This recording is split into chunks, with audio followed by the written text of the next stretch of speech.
The cake was beautiful. 3 layers of chocolate with cream cheese frosting, my favorite since I was a girl. My daughter Lisa had ordered it from that expensive bakery downtown, the one with the fancy European name I could never pronounce correctly. Make a wish, Mom. My son Robert called out, holding up his phone to record the moment. I was surrounded by family in my dining room.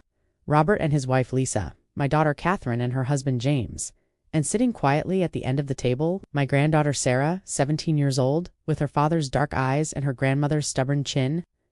9 years young, Catherine said, grinning. You don't look a day over 60. Liar, I said, but I smiled. But I'll take the compliment. 69 candles would have been a fire hazard, so they'd settled for 6 white candles and 1 pink one in the center. The flames flickered in the dimming evening light streaming through my dining room windows. Everyone started singing Happy Birthday, Robert's baritone, Catherine's slightly off-key soprano, Lisa and James joining in. Sarah sang softly, watching me with an expression I couldn't quite read. As they reached the final chorus, my phone buzzed on the table beside my plate. I glanced down. Unknown number. A text message. The smoke detectors aren't real. They're recording you. Don't react. My heart stopped. The singing continued around me, but suddenly it sounded distant, muffled like I was underwater. I looked up at the smoke detector on the dining room ceiling, the white plastic disc ID barely noticed for the past 6 months. Ever since Robert had upgraded my entire house with new ones. Make your wish, Mom, Lisa urged, her smile bright and encouraging. I looked at Sarah. She was staring at her plate, her face pale, her hands clenched in her lap. Right? I said, forcing my voice to sound normal. Can't forget the wish? I closed my eyes, made a silent wish that had nothing to do with health or happiness, and blew out all 7 candles in one breath. Everyone cheered. Robert got it on video. Catherine started cutting the cake. Great lung capacity for 69, James joked. What's your secret? Clean living and spite, I said, which got a laugh. But inside, my mind was racing. The smoke detectors aren't real. They're recording you. I looked around my dining room, this space where I'd hosted 41 years of family dinners, birthday parties, holiday celebrations, the room where my late husband George and I had taught our children table manners and told them stories and laughed until our sides hurt. Someone had violated this space. Someone had put cameras in my home, and Sarah knew about it. Mom, you okay? Catherine asked, setting a slice of cake in front of me. You look a little pale. I'm fine, I said, picking up my fork. Just thinking about your father. He loved birthday cake. He really did, Robert said softly. George had died 4 years ago, cancer, quick and brutal. Robert had his father's height and his tendency to deflect emotion with humor.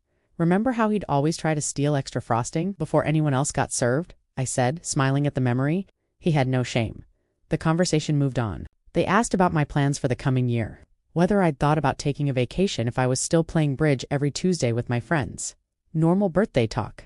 I ate my cake and laughed at the right moments and opened presents, a cashmere scarf from Catherine and James, a gift certificate for a spa day from Robert and Lisa, a framed photograph of George and me from Sarah that made my throat tight.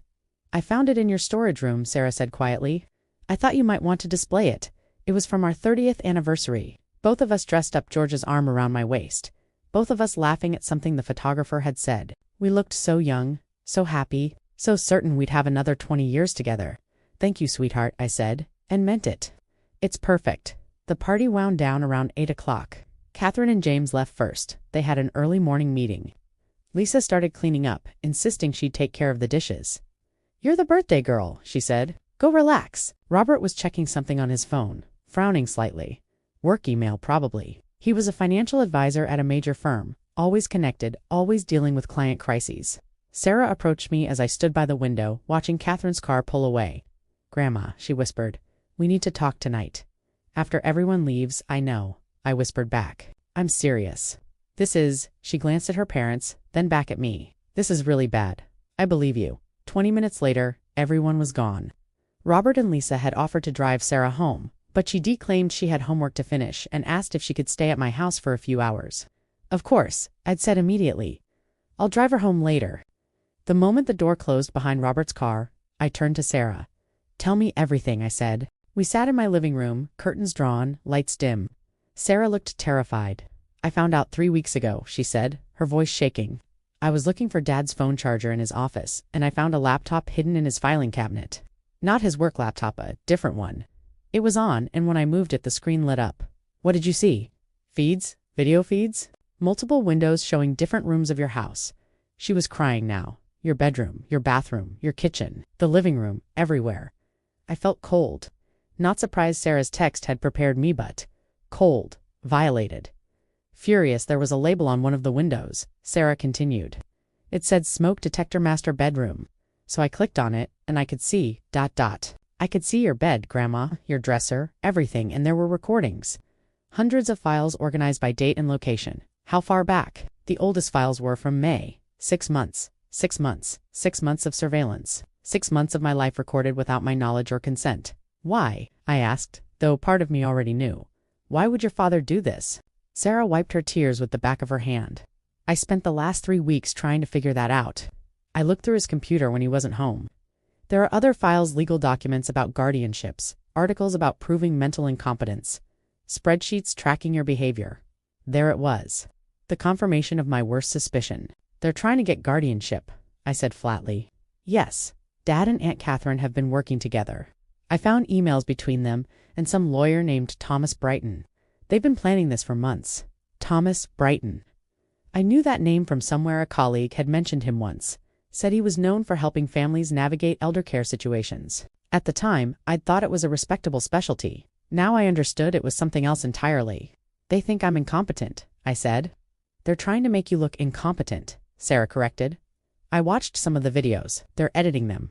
Grandma, they take footage of you doing completely normal things and cut out the context to make you look confused or forgetful. There's one where you're looking for your reading glasses. You check the kitchen counter, the living room table, then find them on top of your head and laugh. But in the edited version, you just keep wandering around looking confused for like 3 minutes. They looped the footage and removed the part where you found them. Manufactured evidence. They were manufacturing evidence of decline that didn't exist. What's their endgame? I asked, though I already knew that too. Emergency guardianship. They want to claim you're a danger to yourself, that you can't manage your own affairs. Once they get guardianship, they can control your assets, make medical decisions, put you in a facility if they want. Sarah's voice broke. Dad's been having financial problems. I heard him and Mom fighting about money last month. Something about investments that went bad and the mortgage being underwater. I think that's why they're doing this. Of course, money. It always came back to money. George and I had built our wealth slowly, carefully, over 41 years of marriage. I'd owned and operated a bookstore, Harriet's Books, named after my grandmother, for 35 years before selling it 5 years ago at a substantial profit. George had been a commercial property appraiser. We'd invested wisely, lived modestly, and saved aggressively. When George died, I'd inherited everything. Our house paid off. Investment accounts worth approximately $1.8 million. A rental property that generated steady income. No debt, no financial stress, no worries about my retirement. My children knew I was comfortable, but they didn't know the exact figures. I'd never shared those details, not out of secrecy, but because George and I had always believed that was our business and ours alone. Apparently, they'd decided it should be their business too. Sarah, I said carefully, if you help me stop this, your parents will never forgive you. You understand that? She nodded, fresh tears spilling down her cheeks. I know. I've thought about it every day for 3 weeks. But, Grandma, I can't let them do this to you. Grandpa wouldn't have wanted this. He always said family was supposed to protect each other, not prey on each other. George had said that many times. Usually when talking about his own siblings who'd fought bitterly over their parents' estate after both died within 6 months of each other. Your grandfather would be proud of you, I said softly. And so am one. What do we do? I stood up and walked to the smoke detector in my living room ceiling. It looked perfectly normal white plastic. Small green LED indicating proper function. I'd never questioned it when Robert installed it in May, claiming the old detectors were outdated and potentially unsafe. First, I said, I document everything. Then I hire an attorney. Then the first hire a private investigator. And then we turn the tables. Turn the tables, turn the tables. I smiled, but it wasn't a warm smile. It was the smile I used to wear when negotiating with difficult suppliers or dealing with problem customers at the bookstore. George used to call it my business face. They've been recording me for 6 months, I said. Time for me to do some recording of my own. Before we continue, please leave a comment telling us where you're watching from and subscribe to Never Too Old channel. We're creating a community of people who know that our best chapters can happen at any age. Now, back to the story. That night, after Sarah left with a promise to copy all the files from our father's hidden laptop, I unscrewed the smoke detector in my bedroom. Sarah had been right. Inside the white plastic casing, nestled beside the actual smoke detection components, was a small black camera no bigger than a quarter. It had a tiny lens pointing down through a hole drilled in the bottom of the casing. The wiring was professional, connected to the detector's power supply so it would run continuously. I left it in place. If I removed all the cameras, Robert and Catherine would know I'd discovered them. Better to let them think their surveillance was continuing while I built my case. Instead, I took detailed photographs of the camera installation with my phone. Then I carefully screwed the detector back into place. I checked the other detectors throughout my house just to confirm 7 total, all with hidden cameras. Master bedroom, guest bedroom, living room, dining room, kitchen, home office, and bathroom. My bathroom, they'd put a camera in my bathroom. I sat on the edge of my bathtub and felt rage wash over me like a physical force. This wasn't just about money or guardianship or legal maneuvering. This was violation. This was my own children watching me in my most private moments, recording me without consent, stripping away every shred of dignity and autonomy. For money, I went to bed that night without sleeping, my mind working through logistics and strategy. By dawn, I had a plan. Monday morning, I called my attorney. Douglas Chen had handled my legal affairs for 15 years, real estate transactions, the sale of my bookstore, George's estate, various business matters. He was 60 years old, sharp as a blade, and had a reputation for aggressive advocacy. "Harriet," he said, when his secretary connected us, "happy belated birthday. Robert mentioned you had a party on Saturday." "Thank you, Douglas. I need to see you today if possible. It's urgent." Something in my tone must have registered because he immediately said, "I can clear my afternoon. 2 o'clock. Perfect. At 2 o'clock, I sat in Douglas's office and told him everything. The cameras, the surveillance, Sarah's discovery of the edited videos and the guardianship plans, Thomas Brighton's involvement. Douglas listened without interrupting, his expression growing darker with each detail. "Harriet," he said, when I finished, "this is elder abuse, criminal elder abuse. What your children are doing, the surveillance, the manufactured evidence, the conspiracy to defraud you of your legal rights, these are serious crimes. Can they actually succeed?" I asked. "Can they get emergency guardianship based on edited videos?" "They can try. Emergency guardianship petitions are designed for situations where someone is in immediate danger due to incapacity. If they present compelling evidence of cognitive decline, especially if it's supported by testimony from multiple family members and backed by a lawyer like Brighton who knows how to navigate the system, yes, a judge could grant temporary guardianship pending a full hearing. And once they have temporary guardianship, they can access your accounts, make decisions on your behalf, potentially move you into a care facility against your will. Temporary guardianships are meant to be short-term, but by the time you could fight it, significant damage could be done. Assets could be liquidated, properties sold. Your living situation changed, so we need to stop them before they file," I said. "We need to do more than that. We need to expose what they're doing, document it, and ensure they face consequences." Douglas pulled out a legal pad and started making notes. "Here's what I recommend. First, competency evaluation. I'll refer you to Dr. Alan Martinez. He's a neuropsychologist who specializes in cognitive assessments. ULL undergo comprehensive testing to establish that you're mentally competent and capable of managing your own affairs. When can I see him? I'll call him today. He'll make you a priority given the circumstances." Second, digital forensics. We need an expert to examine those cameras, analyze the video files Sarah can provide, and document the editing. I have someone excellent, Jennifer Park, former FBI cybercrime specialist. She can prove the videos were manipulated and establish a timeline of the surveillance. Good. Third, private investigator. We need to document your children's financial situation, their meetings with Brighton, and any other evidence that establishes motive and premeditation. I know someone discreet and thorough. Do it. Fourth, and this is important, you need to be very careful about how you act around your children from this point forward. They're still recording you. You can't give them any ammunition, I understand. And fifth, we need to think about the end game. When we have all the evidence compiled, how do you want to handle confrontation? Private, public, criminal charges. Civil lawsuit. I thought about my bathroom camera. About 6 months of surveillance. About edited videos designed to make me look incompetent. About my own children plotting to strip away my autonomy because they needed money. I want it public, I said. I want everyone to see what they tried to do, and I want them prosecuted. Douglas nodded slowly. That's a serious decision, Harriet. They're your children. They stopped being my children when they put cameras in my bathroom to manufacture evidence against me, I said coldly. I want justice, Douglas. Complete and unambiguous justice. Then that's what we'll get, he said, but it won't be easy. This will be painful and public and permanent. Your relationship with Robert and Catherine will be destroyed. It's already destroyed, I said.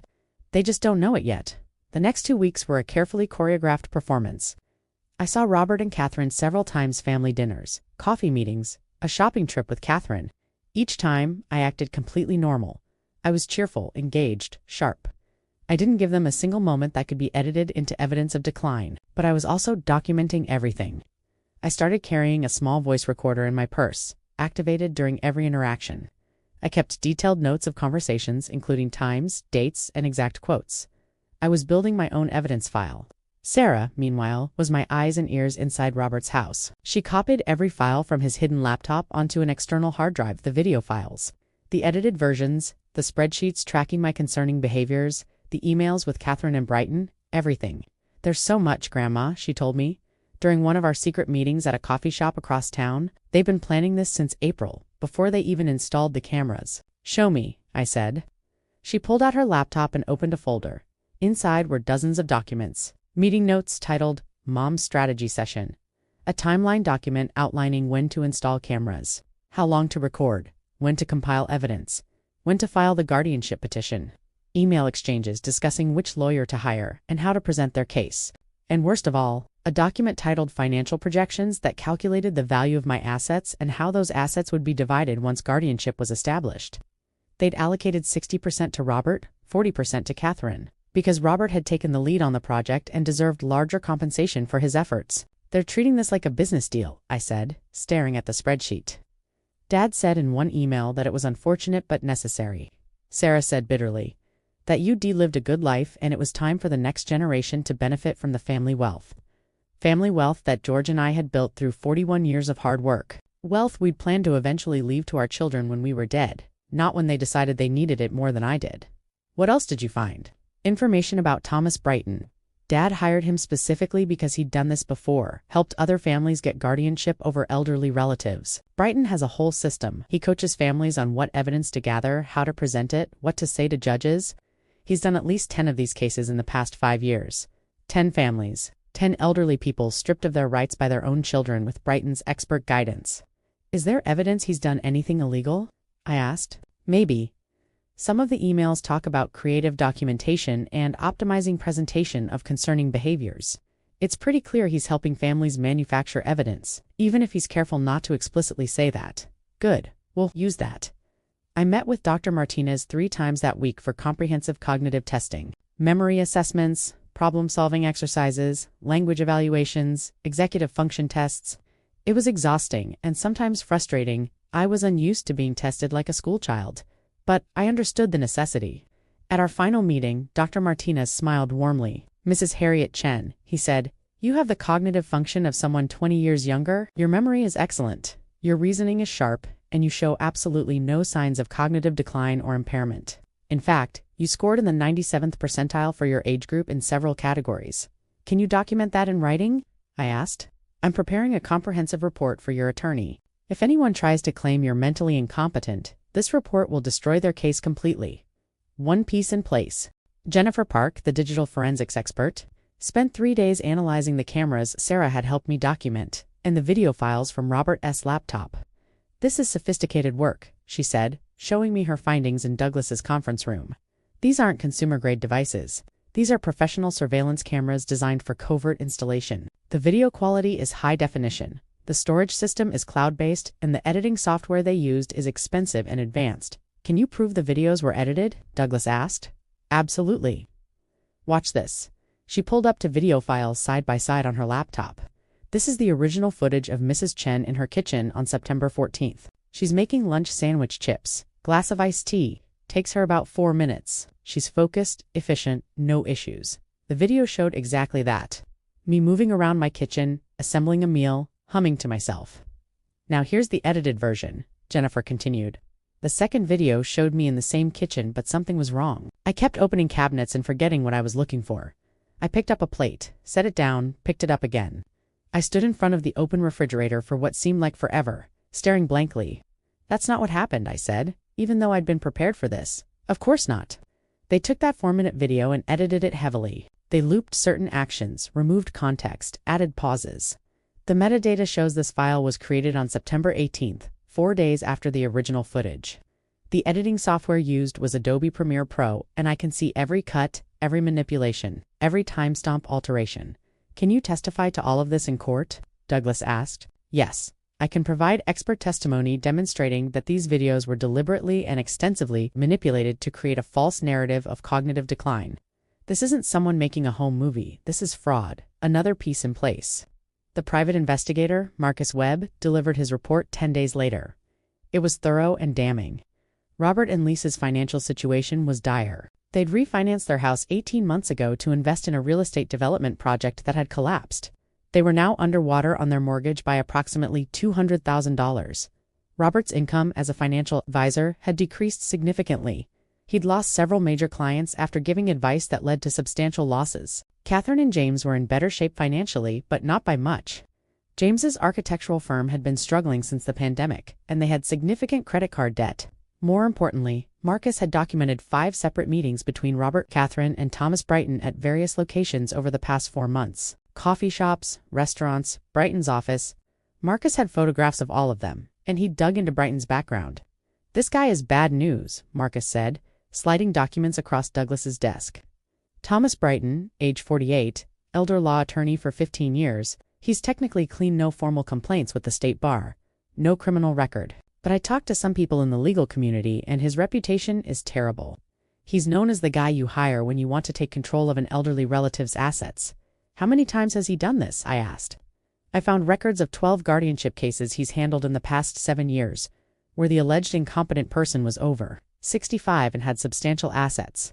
In 10 of those cases, guardianship was granted. In 8 cases, the elderly person died within 2 years of guardianship being established, with assets transferred to the family members who'd petitioned for guardianship. 12 cases. 12 families exploiting elderly relatives with Brighton's help. 12 people stripped of their autonomy and, in many cases, dying shortly after. Is there evidence of wrongdoing? Douglas asked. Nothing concrete enough for criminal charges, he's careful. But there's a pattern, and I found one case where the guardianship was successfully challenged. The elderly man's nephew hired an attorney who proved the incompetence evidence was fabricated. Brighton faced no consequences. But his client, the man's daughter, was convicted of elder abuse and fraud, served 3 years. So he knows how to structure these schemes to protect himself. I said. Exactly. He coaches the families, tells them what to do, but keeps his own involvement at arm's length. If they get caught, he claims he was just providing legal advice based on what his clients told him this time. Douglas said grimly, we're going to make sure he can't claim ignorance. The emails Sarah copied show he was actively involved in planning the surveillance and evidence manipulation. That's conspiracy. All the pieces were in place. Competency evaluation proving I was mentally sharp. Digital forensics proving the videos were fabricated. Financial investigation establishing motive. Documentation of Brighton's pattern of behavior. Evidence of planning and premeditation. When do we move? I asked. Douglas looked at me carefully. Are you absolutely certain about this, Harriet? Once we go public, there's no walking it back. Your children will face criminal charges. Your family will be destroyed. I thought about George. About the 41 years we'd spent building our life together. About the values we'd tried to instill in our children. Integrity, respect for others, about how he'd be heartbroken to know what Robert and Catherine had become, but he'd also be proud that I was fighting back. I'm certain, I said. When do we move? Your company's annual holiday event is in 3 weeks, correct? December 20th? I'd sold my bookstore 5 years ago, but I'd maintained relationships with the new owners and many of my former employees. Every year, they hosted a holiday gathering and invited me as guest of honor, a celebration of the store's legacy and community impact. This year's event was scheduled to be held at the downtown conference center. Approximately 150 people expected. Business owners, community leaders, former employees, longtime customers. Yes, I said slowly, understanding. You want to do it there? Maximum visibility, maximum impact. We present the evidence publicly, demonstrate what your children tried to do, and have law enforcement standing by to make arrests. It sends a clear message. Elder abuse will not be tolerated even when it comes from family. They'll be there, I said. Robert and Catherine always come to the holiday event. They use it for networking. Then that's when we expose them, Douglas said. 3 weeks, we finalize all documentation, coordinate with law enforcement, prepare the presentation. And on December 20th, your children learn that their mother is not the helpless victim they thought she was. The next 3 weeks were the most difficult of my life. I had to maintain the pretense of normalcy while knowing exactly what my children were planning. I had to smile and laugh and act like a loving mother while they recorded my every move, edited footage to make me look incompetent, and plotted to strip away my autonomy. It was exhausting and infuriating. Robert invited me to lunch on December 5th. We met at an upscale restaurant downtown as choice. His treat, he was charming and attentive, asking about my health, my plans for Christmas, whether I needed help with anything around the house. "I'm worried about you, Mom," he said over dessert. "Living alone in that big house, managing everything by yourself. Dad's been gone for years now. Don't you think it might be time to consider something smaller, easier to maintain?" I smiled and patted his hand. "I appreciate your concern, sweetheart, but I'm perfectly capable of managing my own home. Your father and I built that house together. I'm not ready to leave it. I understand the sentimental attachment," he said carefully. "But sentiment shouldn't override practical considerations. What if something happened? What if you fell and couldn't reach a phone? Then I'd use my medical alert pendant," I said, pointing to the device I wore around my neck. "Which you and Catherine insisted I get, remember?" He frowned slightly. "Still, I think we should discuss your long-term plans." "Catherine and I both think, Robert," I interrupted gently. "I'm 69 years old, not 99. I'm healthy, active, and mentally sharp. I appreciate that you care, but I don't need you managing my life." Something flickered across his face: frustration, maybe, or calculation. Then the charming smile returned. "Of course not, Mom. I just want to make sure you're safe." Safe. What a strange word for him to use while planning to destroy my autonomy. I recorded the entire lunch conversation with the voice recorder in my purse. Later that night, I listened to it again with Douglas. "He's laying groundwork," Douglas said. "Establishing a narrative that you're incapable of making good decisions about your living situation. When they file the guardianship petition, he'll testify that he tried to discuss these concerns with you, but you were resistant and unreasonable, even though the conversation shows I'm completely rational and capable." Exactly. But they'll present it as evidence of your stubbornness and inability to recognize your own limitations. Douglas made a note. "This recording actually helps us. It shows you're articulate, reasonable, and competent. It undermines their entire case." Catherine invited me to a mother-daughter spa day on December 10th. "Manicures, pedicures, massages her treat," she said. "A chance for us to spend quality time together." I accepted, of course, and I recorded everything. "Mom, you seem stressed lately," Catherine said while we sat in the pedicure chairs, warm water swirling around our feet. "Is everything okay?" "I'm fine, dear. Just busy with the holidays." "Are you sure? You seem, I don't know, distracted sometimes. Like your mind is somewhere else." I turned to look at her, my daughter, the little girl I'd rocked to sleep, whose scraped knees I'd bandaged, who'd cried on my shoulder when her first boyfriend broke her heart. "Catherine," I said clearly, "my mind is exactly where it should be. I'm not distracted, I'm not confused, and I'm not declining. I'm simply 69 years old and entitled to my own thoughts." She flushed. "I didn't mean I know what you meant," I said, my voice still gentle but with an edge. "You're worried about me. I appreciate that, but I'm fine." Later, while we were getting massages in adjacent rooms, Catherine said, "James and I have been talking. We think you should consider updating your estate plan. Make sure everything is current and clear." "My estate plan is perfectly clear," I said, eyes closed, trying to enjoy the massage despite the conversation.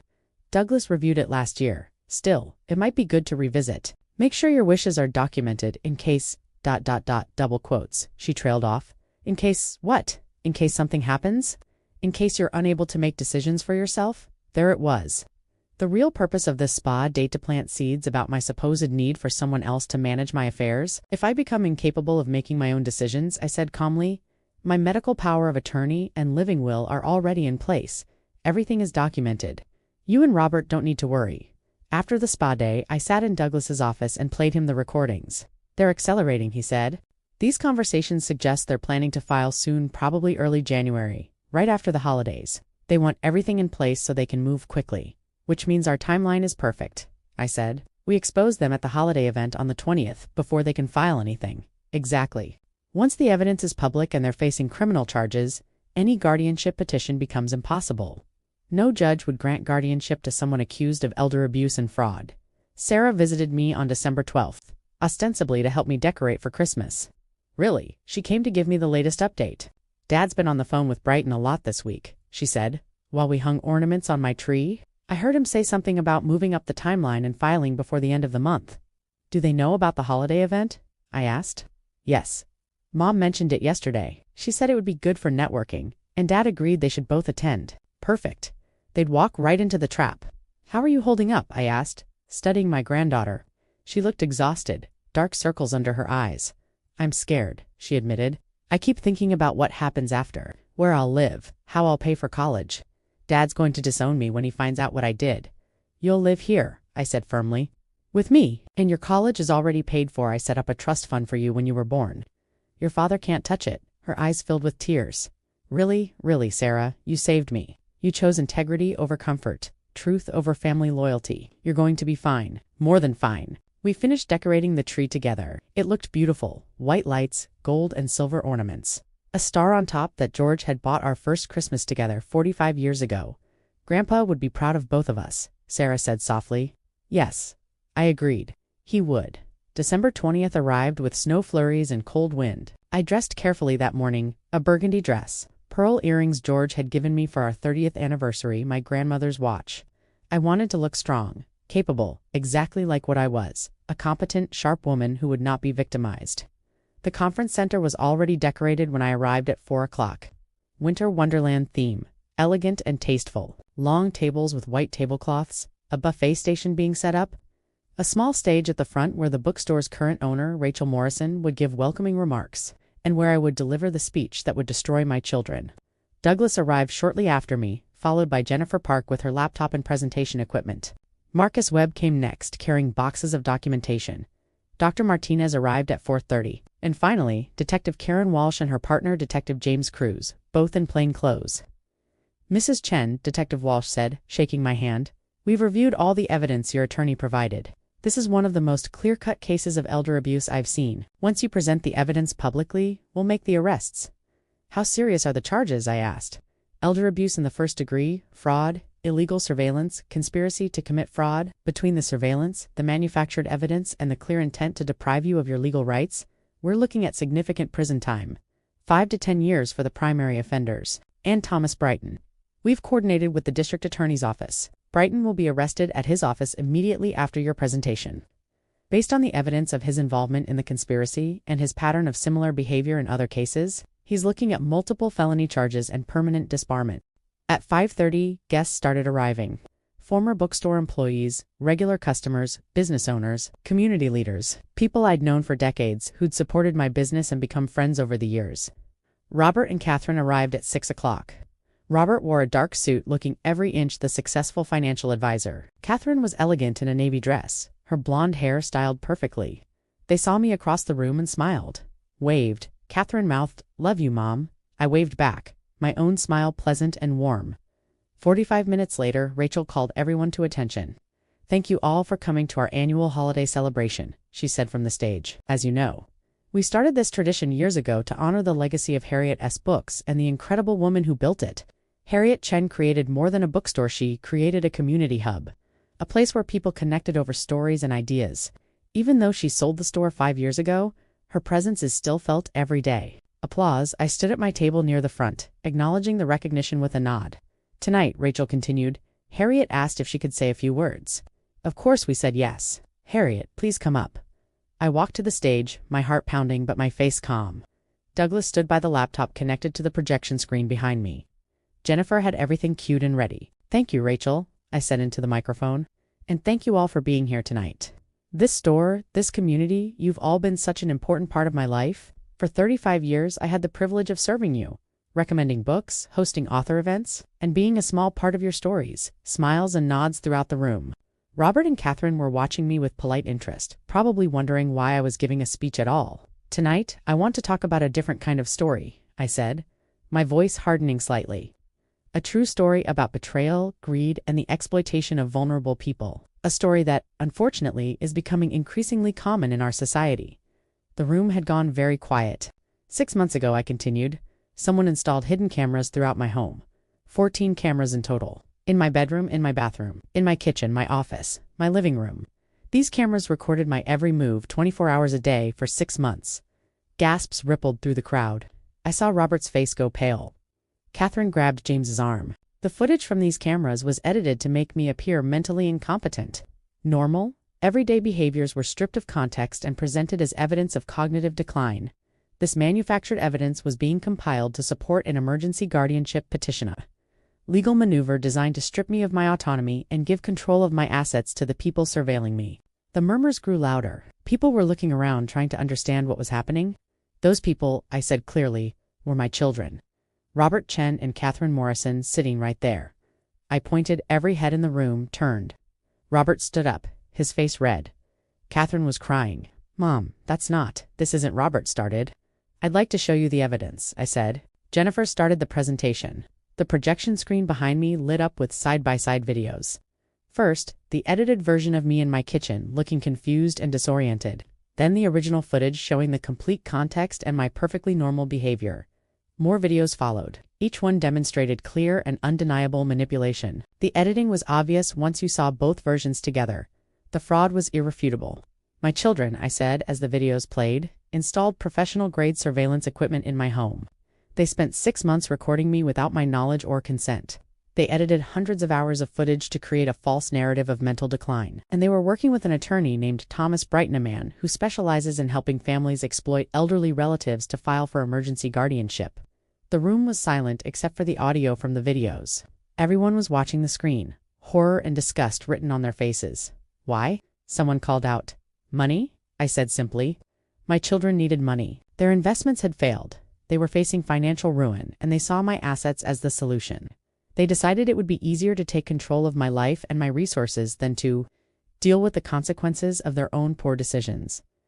I nodded to Jennifer, and she brought up the next set of documents on the screen. Financial records, meeting notes, emails between Robert, Catherine, and Brighton discussing strategy and timeline.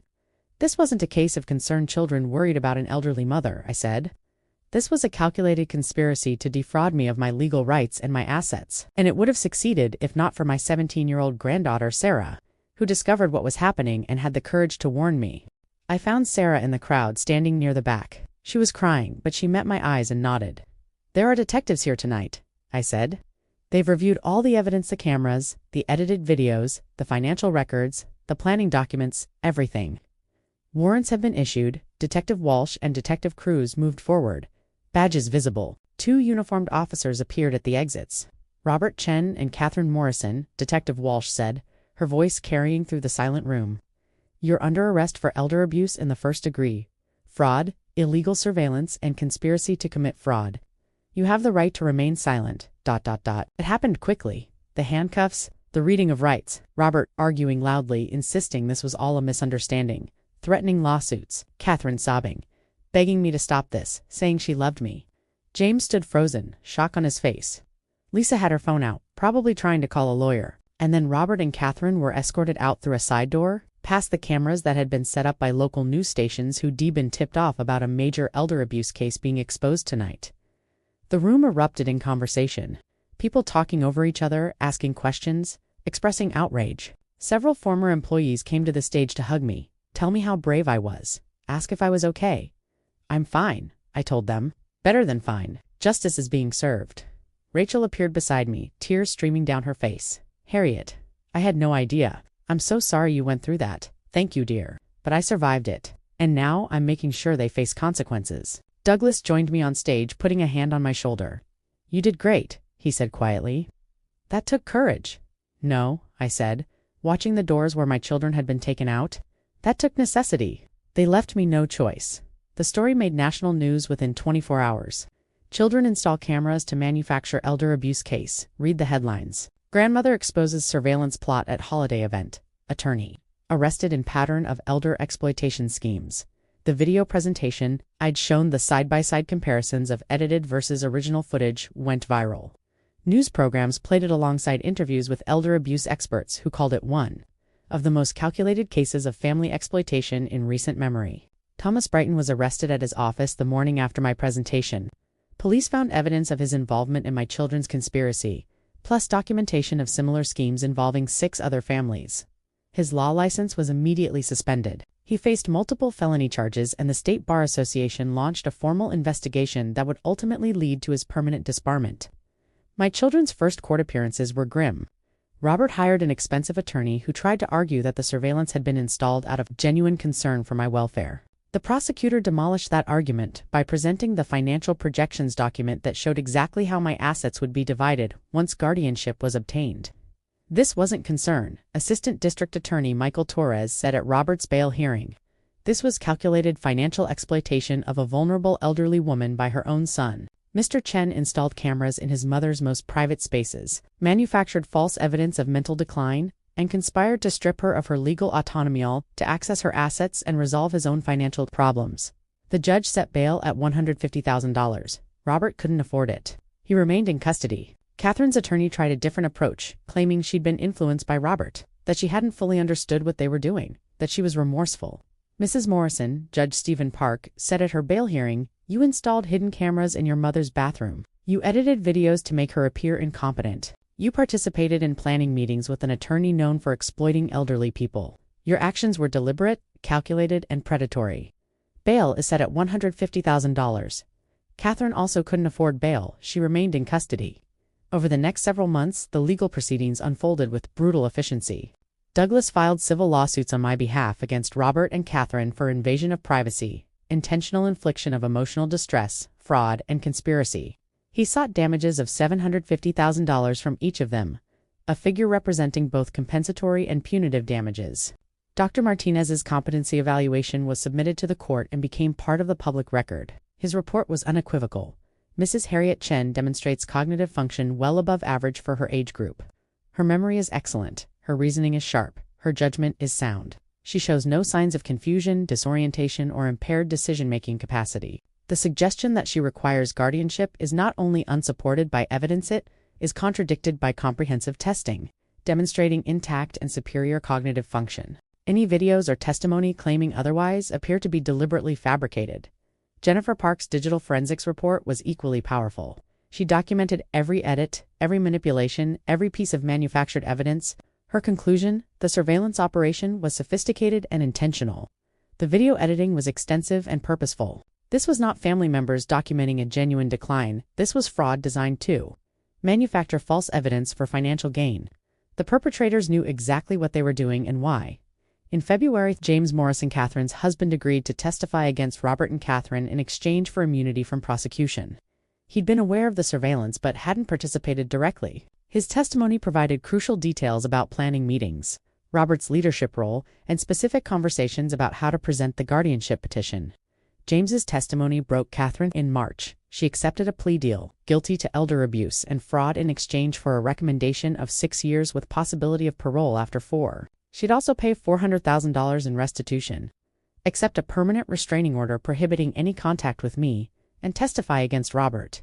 Robert refused to plea. He maintained that everything he'd done was out of concern for my welfare, that I was more impaired than I appeared, that the guardianship petition would have been justified. His trial began in May. The prosecution's case was devastating. They presented the cameras, the edited videos, the financial records showing Robert's desperation. They showed the planning documents where Robert had calculated how my assets would be divided. They played recordings of my lunch with Robert where I was clearly articulate and competent while he tried to suggest I needed help managing my life. Dr. Martinez testified about my cognitive function. Jennifer Park testified about the video editing. Marcus Webb testified about Robert's financial situation and his meetings with Brighton. Sarah testified about discovering the surveillance and warning me, and I testified. I sat in the witness box and told the jury exactly what had happened.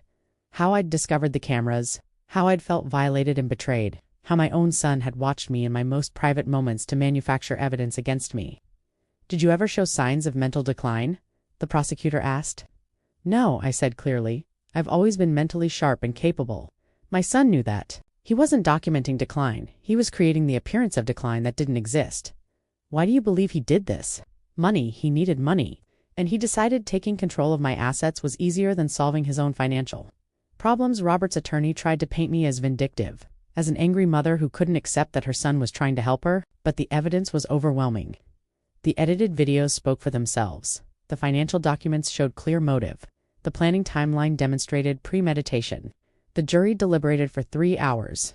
Guilty on all counts: elder abuse in the first degree, fraud, illegal surveillance, conspiracy, and invasion of privacy. At Robert's sentencing hearing in July, I stood before the judge and read a victim impact statement. "Your Honor," I said, "my son violated me in ways I can barely articulate. He installed cameras in my bathroom and bedroom. He watched me during my most private moments. He manufactured false evidence to make me appear mentally incompetent. He conspired to strip away my autonomy, my dignity, and my legal rights, all because he needed money and saw me as an easy target. I am 69 years old. I have lived a good life, worked hard, built something meaningful. I deserve to spend my remaining years with dignity and autonomy. My son tried to take that away from me. He betrayed every principle his father and I tried to instill in him. He turned family into a transaction and love into exploitation. I want the court to understand. This wasn't a case of misguided concern. This was calculated predation. My son is intelligent, successful, well-educated. He knew exactly what he was doing and why. He made deliberate choices to violate my rights and my privacy. He deserves the consequences of those choices. Judge Rebecca Sullivan was unsparing in her remarks. "Mr. Chen," she said, "you violated your mother in the most intimate and invasive ways imaginable. You installed surveillance equipment in her private spaces. You edited videos to manufacture false evidence. You conspired to deprive her of her legal autonomy. You did all of this not out of love or concern, but out of greed and desperation. This court has seen many cases of elder abuse, but few this calculated and few this cruel. You are educated, intelligent, and fully capable of understanding the harm you caused. You chose to exploit your mother's age and your family relationship to prey upon her. That choice deserves serious consequences." Robert received 8 years in state prison with no possibility of parole for at least 6 years. He would also pay $500,000 in restitution, accept permanent restraining orders, and forfeit any potential inheritance rights. Catherine, with her plea deal and cooperation, received 6 years with possibility of parole after 4. She also paid $400,000 in restitution and accepted permanent restraining orders. Lisa, Robert's wife, filed for divorce within a month of his conviction. She claimed she'd known nothing about the surveillance, though I never believed her. James divorced Catherine as well. He moved to another state with their 2 children, and I heard through mutual acquaintances that he'd changed his last name. Thomas Brighton's case dragged on longer because of the multiple charges and the complexity of documenting his pattern of exploitation. But in September, he accepted a plea deal: 9 years in federal prison for conspiracy to commit elder abuse and fraud across multiple cases, permanent disbarment, and cooperation in prosecuting the other families whose cases were still actionable. His cooperation led to 4 additional elder abuse prosecutions. 3 families were convicted. The 4th case resulted in acquittal due to insufficient evidence. But the elderly victim man, 82-year-old man, successfully regained control of his assets and severed contact with his exploitative children. New legislation was introduced in our state to strengthen protections for elderly people and increase penalties for guardianship fraud. The bill was called Harriet S. Law in recognition of my case and my advocacy work that followed. 2 years after that birthday party text message, I sat in my garden with a cup of tea and watched the sunrise. The garden looked beautiful. I hired a landscaping company to expand it last spring, something George and I had always talked about but never gotten around to. Now there were roses, peonies, and lavender in colors that made me smile every morning. The house felt like mine again. After the cameras were removed and the criminal cases concluded, I'd had every room professionally cleaned and repainted. New furniture in the bedroom, new fixtures in the bathroom. I needed to reclaim these spaces, to erase the violation and make them feel safe again. Sarah lived with me now. After her parents were convicted, she'd had nowhere else to go. Lisa had made it clear she didn't want Sarah around too much of a reminder of the scandal. James had moved away and cut all contact. "You'll stay with me," I'd told Sarah the day her father was sentenced, "for as long as you want. This is your home." She'd cried and hugged me tight. "Thank you, Grandma." Sarah was thriving. She'd graduated high school with honors and was now in her 2nd year at the State University, studying psychology with a focus on elder care and family dynamics. She wanted to work with elderly abuse victims to help people who'd gone through what I had. "You're turning your pain into purpose," I'd told her once. "I learned that from you," she'd replied. On weekends, Sarah helped me with my new project, a nonprofit organization dedicated to supporting elderly abuse victims and advocating for stronger legal protections. We called it the George Chen Foundation, named after my late husband and funded by the settlement money from my civil lawsuits against Robert and Catherine. The foundation provided legal assistance to elderly people fighting guardianship abuse, funded competency evaluations for those who couldn't afford them, and offered support groups for victims and their families. We'd helped 16 people in our first year of operation, and the numbers were growing. I'd also become a speaker, traveling to conferences and community events to share my story and educate people about the warning signs of elder exploitation. Patricia came with me sometimes, explaining the legal aspects. Sarah spoke about the importance of younger people standing up for their elderly relatives. We were making a difference, small but real. My relationship with Robert and Catherine was permanently severed. ID received letters from both of them sent through their attorneys because of the restraining orders, but ID never read them. I had no interest in their apologies or explanations or requests for forgiveness. What they'd done was unforgivable. They'd violated my privacy, manufactured evidence against me, and tried to strip away my autonomy. They'd turned family into a transaction and love into exploitation. There was no coming back from that. Some people told me I was too harsh, that family should forgive, that everyone deserves a second chance. Those people hadn't had cameras installed in their bathroom by their own children. The business side of my life had also improved dramatically. After the public exposure of what my children had tried to do, I'd received an outpouring of support from the community. Several real estate investors had approached me about consulting work, wanting my expertise in property management and my reputation for integrity. I'd started a small consulting business, nothing too demanding, just enough to stay engaged and use the skills I'd developed over 41 years. It was profitable and fulfilling, and it gave me a reason to stay sharp and involved. My finances were secure. The settlement from the civil lawsuits had covered all my legal expenses and then some. My investment portfolio was strong. The rental property continued generating steady income. I had more than enough to live comfortably for the rest of my life and to fund the George Chen Foundation's work. I heard footsteps behind me and turned to see Sarah, already dressed for the day, carrying her backpack. "Morning, Grandma," she said, kissing my cheek. "I have an early class, but I'll be home by 3. Want me to pick up groceries on my way back?" "That would be lovely," I said. "The list is on the refrigerator. I saw it." "Anything else you need?" "Just you," I said, squeezing her hand. "Just you being exactly who you are." She smiled, that beautiful smile that reminded me so much of George. "I love you, Grandma." "I love you too, sweetheart, more than you know." After she left, I sat in my garden and thought about everything that had happened. The birthday party, the text message, the discovery of the cameras, the investigation, the exposure, the trials, the convictions. It had been painful, devastating at times. The betrayal had cut deeper than I'd thought possible, but I'd survived it. More than survived, I'd fought back and won. I'd protected myself, sought justice, and ensured that my children faced consequences for their actions. I'd turned a nightmare into advocacy, helping others who'd been victimized the way I had. George would have been proud. Not proud of what our children had become, that would have broken his heart, but proud of how I'd responded. Proud of Sarah's courage. Proud of the foundation bearing his name and the work it was doing. I was 71 years old now, still healthy, still active, still mentally sharp, despite my children's attempts to suggest otherwise. I had years ahead of me, and I intended to make them count. My phone buzzed. A text from Douglas. Brighton just received his sentence. 9 years, permanent disbarment, $200,000 in fines, justice served. I texted back, "Thank you for everything."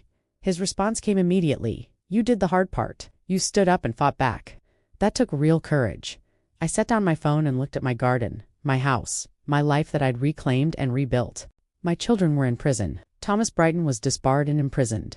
The George Chen Foundation was helping other victims. New laws were being passed to protect elderly people from exploitation. I'd won, completely and utterly won. And I intended to keep winning for myself, for George's memory, for Sarah's future, and for every elderly person who'd ever been victimized by the people who were supposed to love them. 3.5 years after my birthday party, I received a letter from the parole board. Catherine was eligible for parole after serving 4 years of her 6-year sentence. The board wanted my input as the victim of her crimes. I sat at my kitchen table with the letter in my hands, Sarah beside me. "What are you going to say?" Sarah asked quietly. I thought about it for a long time. About Catherine as a little girl, learning to read in my bookstore. About Catherine as a teenager, sharing her dreams and fears. About Catherine as my daughter, who I'd loved unconditionally for 47 years. And then I thought about the cameras in my bathroom.